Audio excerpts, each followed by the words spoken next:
Robin Hood Radio presents the commentary of Don Morrison.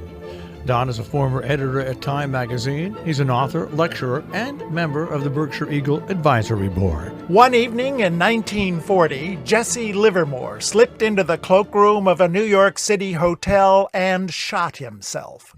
He'd been one of the richest men in the world. That day, he was broke. Livermore pioneered a stock market technique called short selling. It's a complex bet that a stock's price will, with a little help, decline. That can produce enormous profits, also losses. Its major practitioners today are big Wall Street hedge funds. Lately, a scruffy band of amateur traders has declared war on short selling. Using a low-cost brokerage called Robinhood, these vigilantes bid up the shares of companies targeted by the hedge funds. They are then forced to cover their bets at a loss. One stock of the video game retailer GameStop shot up 1,700%. At least one hedge fund nearly went bust as a result.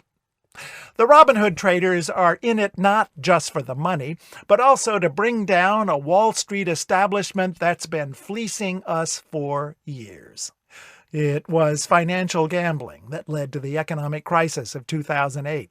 That one cost millions of Americans their jobs and homes. It triggered the biggest slump since the Great Depression. The government bailed out the banks and investment funds, not the rest of us, but largely avoided financial reform. No financial executives went to jail. The Federal Reserve is still bailing them out. It's kept interest rates near zero to help the economy recover from the 2008 crash and now the pandemic. But low interest rates greatly benefit Wall Street, which runs on borrowed money. The financial system today is rigged in favor of the rich. They own most of the shares. Tax rates on dividends and capital gains are lower than on wages. Hedge funds have their own special tax breaks. Last week, the fat cats even pressured Robinhood and other brokers to limit trading in stocks being sold short by the hedge funds. A lot of small traders got burned.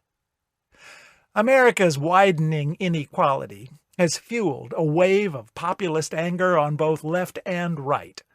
Pressure is growing to level the financial playing field through regulation and tax reform.